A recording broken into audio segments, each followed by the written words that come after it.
Chapter 1. I am by birth a Genevese, and my family is one of the most distinguished of that republic. My ancestors had been for many years counselors and syndics, and my father had filled several public situations with honor and reputation. He was respected by all who knew him for his integrity and indefatigable attention to public business. He passed his younger days perpetually occupied by the affairs of his country. A variety of circumstances had prevented his marrying early, nor was it until the decline of life that he became a husband and the father of a family. As the circumstances of his marriage illustrate his character, I cannot refrain from relating them. One of his most intimate friends was a merchant who, from a flourishing state, fell, through numerous mischances, into poverty. This man, whose name was Beaufort, was of a proud and unbending disposition, and could not bear to live in poverty and oblivion in the same country where he had formerly been distinguished for his rank and magnificence.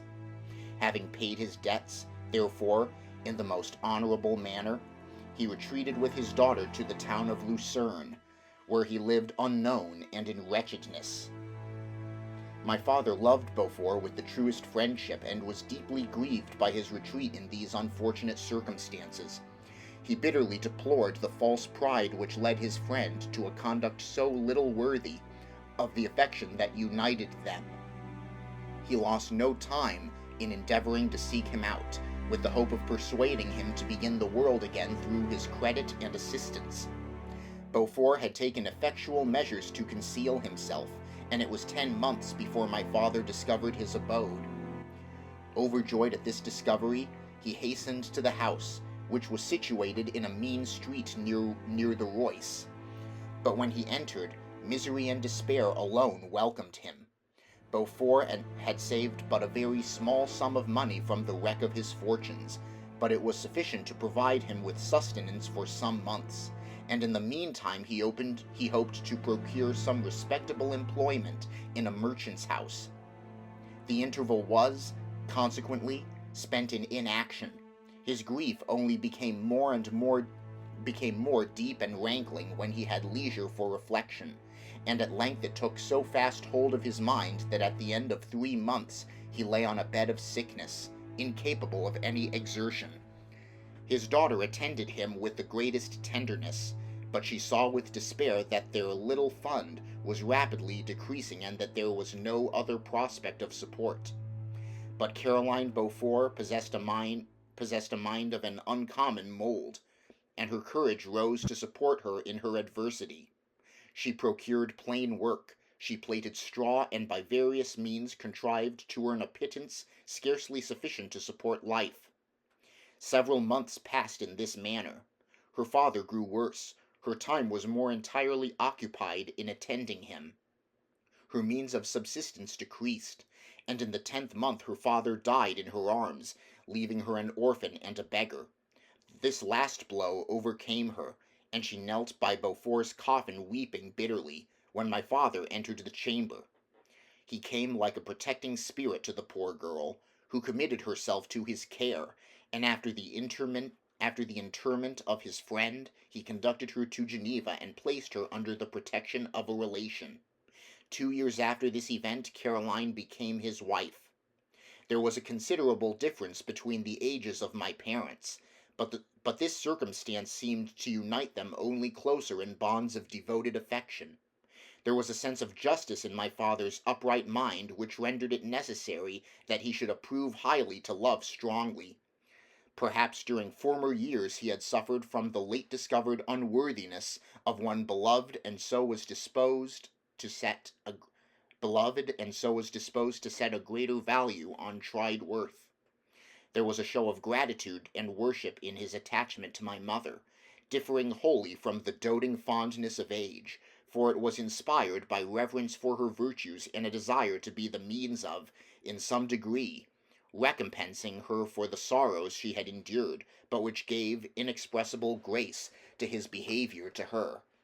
Everything was made to yield to her wishes and her convenience. He strove to shelter her, as a fair exotic is sheltered by the gardener from every rougher wind, and to surround her with all that could tend to excite pleasurable emotion in her soft and benevolent mind. Her health, and even the tranquillity of her hitherto constant spirit, had been shaken by what she had gone through. During the 2 years that had elapsed previous to their marriage, my father had gradually relinquished all his public functions, and immediately after their union they sought the pleasant climate of Italy, and the change of scene and interest attendant on a tour through that land of wonders, as a restorative for her weakened frame. From Italy they visited Germany and France. I, their eldest child, was born at Naples, and as an infant accompanied them in their rambles. I remained for several years their only child. Much as they were attached to each other, they seemed to draw inexhaustible stores of affection from a very mine of love to bestow them upon me. My mother's tender caresses and my father's smile of benevolent pleasure while regarding me are my first recollections. I was their plaything and their idol, and something better, their child, the innocent and helpless creature bestowed on them by heaven, whom to bring up to good, and whose future lot it was in their hands to direct to happiness or misery, according as they fulfilled their duties towards me, with this deep consciousness of what they owed towards the being to which they had given life, added to the active spirit of tenderness that animated both. It may be imagined that while during every hour of my infant life I received a lesson of patience, of charity, and of self-control, I was so guided by a silken cord that all seemed but one train of enjoyment to me. For a long time I was their only care. My mother had much desire to have a daughter, but I continued their single offspring. When I was about 5 years old, while making an excursion beyond the frontiers of Italy, they passed a week on the shores of the Lake of Como. Their benevolent disposition often made them enter the cottages of the poor. This, to my mother, was more than a duty; it was a necessity, a passion. Remembering what she had suffered, and how she had been relieved, for her to act in her turn the guardian angel to the afflicted. During one of their walks a poor cot in the foldings of a veil attracted their notice as being singularly disconsolate, while the number of half-clothed children gathered about it spoke of penury in its worst shape. One day, when my father had gone by himself to Milan, my mother, accompanied by me, visited this abode. She found a peasant and his wife, hard-working, bent down by care and labor, distributing a scanty meal to 5 hungry babes. Among these there was one which attracted my mother far above all the rest. She appeared of a different stock. The 4 others were dark-eyed, hardy little vagrants. This child was thin and very fair. Her hair was the brightest living gold, and despite the poverty of her clothing, seemed to set a crown of distinction on her head. Her brow was clear and ample, her blue eyes cloudless, and her lips and the moulding of her face so expressive of sensibility and sweetness that none could behold her without looking on her as of a distinct species, a being heaven-sent, and bearing a celestial stamp in all her features. The peasant woman, perceiving that my mother fixed eyes of wonder and admiration on this lovely girl, eagerly communicated her history. She was not her child, but the daughter of a Milanese nobleman. Her mother was a German and had died on giving her birth. The infant had been placed with these good people to nurse. They were better off then. They had not been long married, and their eldest child was but just born. The father of their charge was one of those Italians nursed in the memory of the antique glory of Italy, one among the Schiavi Ognor Frementi, who exerted himself to obtain the liberty of his country. He became a victim of its weakness. Whether he had died or still lingered in the dungeons of Austria was not known. His property was confiscated. His child became an orphan and a beggar. She continued with her foster parents, and bloomed in their rude abode, fairer than a garden rose among dark-leaved brambles. When my father returned from Milan, he found playing with me in the hall of our villa a child fairer than pictured cherub, a creature who seemed to shed radiance from her looks, and whose form and motions were lighter than the chamois of the hills. The apparition was soon explained. With his permission my mother prevailed on her rustic guardians to yield their change to her. They were fond of the sweet orphan. Her presence had seemed a blessing to them, but it would be unfair to her to keep her in poverty and want when Providence afforded her such powerful protection. They consulted their village priest, and the result was that Elizabeth Lavenza became the inmate of my parents' house, my more than sister, the beautiful and adored companion of all my occupations and my pleasures. Everyone loved Elizabeth. The passionate and almost reverential attachment with which all regarded her because, while I shared it, my pride and my delight became, while I shared it, my pride and my delight. On the evening previous to her being brought to my home, my mother had said playfully, "I have a pretty present for my Victor. Tomorrow he shall have it." And when, on the morrow, she presented Elizabeth to me as her promised gift, I, with childish seriousness, interpreted her words literally and looked upon Elizabeth as mine to protect, love, and cherish. All praises bestowed on her I received as made to a possession of my own. We called each other familiarly by the name of cousin. No word, no expression could body forth the kind of relation in which she stood to me.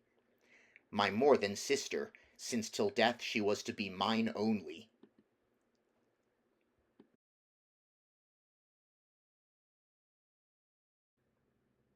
Chapter 2. We were brought up together. There was not quite a year difference in our ages. I need not say that we were strangers to any species of disunion or dispute. Harmony was the soul of our companionship, and the diversity and contrast that subsisted in our characters drew us nearer together. Elizabeth was of a calmer and more concentrated disposition, but, with all my ardor, I was capable of a more intense application and was more deeply smitten with the thirst for knowledge. She busied herself with following the aerial creations of the poets, and in the majestic and wondrous scenes which surrounded our Swiss home. The sublime shapes of the mountains, the changes of the seasons, tempest and calm, the silence of winter, and the life and turbulence of our Alpine summers. She found ample scope for admiration and delight. While my companion contemplated with a serious and satisfied spirit the magnificent appearances of things, I delighted in investigating their causes. The world was to me a secret which I desired to divine. Curiosity, earnest research to learn the hidden laws of nature, gladness akin to rapture, as they were unfolded to me, are among the earliest sensations I can remember. On the birth of a second son, my junior by 7 years, my parents gave up entirely their wandering life and fixed themselves in their native country. We possessed a house in Geneva, and a campaign on Belrive, the eastern shore of the lake, at the distance of rather more than a league from the city.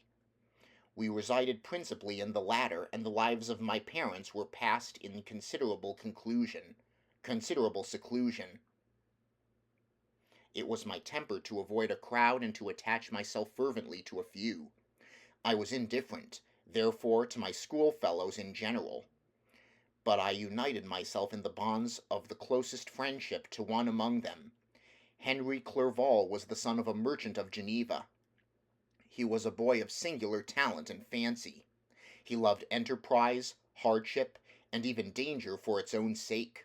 He was deeply read in books of chivalry and romance. He composed heroic songs and began to write many a tale of enchantment and knightly adventure.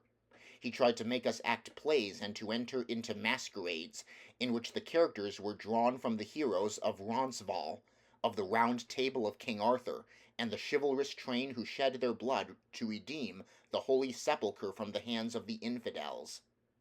No human being could have passed a happier childhood than myself.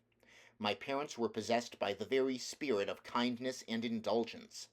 We felt that they were not the tyrants to rule our lot according to their caprice, but the agents and creators of all the many delights which we enjoyed. When I mingled with other families, I distinctly discerned how peculiarly fortunate my lot was, and gratitude assisted the development of filial love. My temper was sometimes violent, and my passions vehement, but by some law in my temperature they were turned not towards childish pursuits, but to an eager desire to learn, and not to learn all things indiscriminately.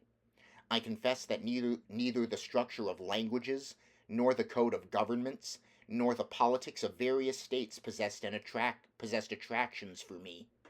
It was the secrets of heaven and earth that I desired to learn, and whether it was the outward substance of things or the inner spirit of nature and the mysterious soul of man that occupied me, still my inquiries were directed to the metaphysical, or in its highest sense, the physical secrets of the world. Meanwhile Clerval occupied himself, so to speak, with the moral relations of things. The busy stage of life, the virtues of heroes, and the actions of men were his theme, and his hope and his dream was to become one among those whose names are recorded in story as the gallant and adventurous benefactors of our species. The saintly soul of Elizabeth shone like a shrine-dedicated lamp in our peaceful home. Her sympathy was ours, her smile, her soft voice, the sweet glance of her celestial eyes, were ever there to bless and animate us. She was the living spirit of love to soften and attract. I might have become sullen in my study, rough through the ardor of my nature, but that she was there to subdue me to a semblance of her own greatness, of her own gentleness. And Clerval, could aught ill entrench on the noble spirit of Clerval? Yet he might not have been so perfectly humane, so thoughtful in his generosity, so full of kindness and tenderness amidst his passion for adventurous exploit, had she not unfolded to him the real loveliness of beneficence, and made the doing good the end and aim of his soaring ambition. I feel exquisite pleasure in dwelling on the recollections of childhood, before misfortune had tainted my mind and changed its bright visions of extensive usefulness into gloomy and narrow reflections upon self. Besides, in drawing the picture of my early days, I also record those events which led, by insensible steps, to my aftertale of misery, for when I would account to myself for the birth of that passion which afterwards ruled my destiny, I find it arise, like a mountain river, from ignoble and almost forgotten sources, but, swelling as it proceeded, it became the torrent which, in its course, has swept away all my hopes and joys. Natural philosophy is the genius that has regulated my fate. I desire, therefore, in this narration, to state those facts which led to my predilection for that science. When I was 13 years of age, we all went on a party of pleasure to the baths near Tonen. The inclemency of the weather obliged us to remain a day confined to the inn. In this house I chanced to find a volume of the works of Cornelius Agrippa. I opened it with apathy. The theory which he attempts to demonstrate and the wonderful facts which he relates soon changed this feeling into enthusiasm. A new light seemed to dawn upon my mind, and bounding with joy, I communicated my discovery to my father. My father looked carelessly at the title page of my book and said, "Ah, Cornelius Agrippa! My dear Victor, do not waste your time upon this, it is sad trash." Instead of this remark, my father had taken the pains to explain to me that the principles of Agrippa had been entirely exploded, and that a modern system of science had been introduced which possessed much greater powers than the ancient, because the powers of the latter were chimerical, while those of the former were real and practical. Under such circumstances I should certainly have thrown Agrippa aside, and have contented my imagination, warmed as it was, by returning with greater ardor to my former studies. It is even possible that the train of my ideas would never have received the fatal impulse that led to my ruin. But the cursory glance my father had taken of my volume by no means assured me that he was acquainted with its contents, and I continued to read with the greatest avidity. When I returned home, my first care was to procure the whole works of this author, and afterwards of Paracelsus and Albertus Magnus. I read and studied the wild fancies of these writers with delight, They appeared to me treasures known to few besides myself. I have described myself as always having been imbued with a fervent longing to penetrate the secrets of nature.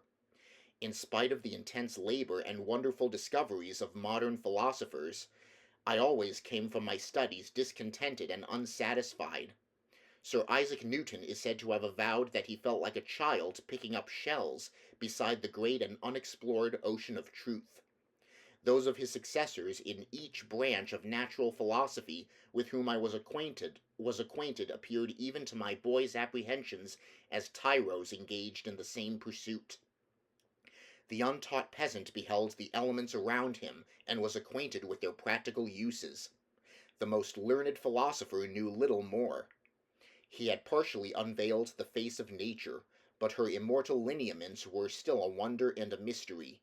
He might dissect, anatomize, and give names, but, not to speak of a final cause, causes in their secondary and tertiary grades were utterly unknown to him. I had gazed upon the fortifications and impediments that seemed to keep human beings from entering the citadel of nature, and rashly and ignorantly I had repined.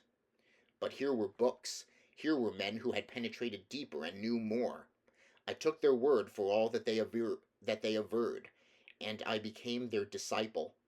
It may appear strange that such should arise in the 18th century, but while I followed the routine of education in the schools of Geneva, I was, to a great degree, self-taught with regard to my favorite studies. My father was not scientific, and I was left to struggle with a child's blindness, added to a student's thirst for knowledge. Under the guidance of my new preceptors, I entered with the greatest diligence into the search of the philosopher's stone and the elixir of life, but the latter soon obtained my undivided attention. Wealth was an inferior object, but what glory would attend the discovery if I could banish disease from the human frame and render man invulnerable to any but a violent death? Nor were these my only visions. The raising of ghosts or devils was a promise liberally accorded by my favorite authors, the fulfillment of which I most eagerly sought, and if my incantations were always unsuccessful, I attributed the failure rather to my own experience and mistake than to a want of skill or fidelity in my instructors. And thus for a time I was occupied by exploded systems, mingling, like an unadept, a thousand, a thousand contradictory theories, and floundering desperately in a very slough of multifarious knowledge, guided by an ardent imagination and childish reasoning, till an accident again changed the current of my ideas. When I was about 15 years old, we had retired to our house near Bellerive, when we witnessed a most violent and terrible thunderstorm. It advanced from behind the mountains of Jura and and the thunder burst at once with frightful loudness from various quarters of the heavens. I remained, while the storm lasted, watching its progress with curiosity and delight. As I stood at the door, on a sudden I beheld a stream of fire issue from an old and beautiful oak which stood about 20 yards from our house, and so soon as the dazzling light vanished, the oak had disappeared, and nothing remained but a blasted stump. When we visited it the next morning, we found the tree shattered in a singular manner. It was not splintered by the shock, but entirely reduced to thin ribbons of wood. I never beheld anything so utterly destroyed. Before this I was not unacquainted with the more obvious laws of electricity. On this occasion a man of great research in natural philosophy was with us, and excited by this catastrophe, he entered on the explanation of a theory which he had formed on the subject of electricity and galvanism, which was at once new and astonishing to me. All that he said threw greatly into the shade Cornelius Agrippa, Albertus Magnus, and Paracelsus, the lords of my imagination, but by some fatality the overthrow of these men disinclined me to pursue my accustomed studies. It seemed to me as if nothing would or could ever be known. All that had so long engaged my attention suddenly grew despicable. By one of those caprices of the mind, which we are perhaps most subject to in early youth, I at once gave up my former occupations, set down natural history and all its progeny as a deformed and abortive creation, and entertained the greatest disdain for a would-be science which could never even step within the threshold of real knowledge. In this mood of mind I betook myself to the mathematics and the branches of study appertaining to that science as being built upon secure foundations, and so worthy of my consideration. Thus strangely are our souls constructed, and by such slight ligaments are we bound to prosperity or ruin. When I look back, it seems to me as if this almost miraculous change of inclination and will was the immediate suggestion of the guardian angel of my life, the last effort made by the spirit of preservation to avert the storm that was even then hanging in the stars and ready to envelop me. Her victory was announced by an unusual tranquillity and gladness of soul, which followed the relinquishing of my ancient and latterly tormenting studies.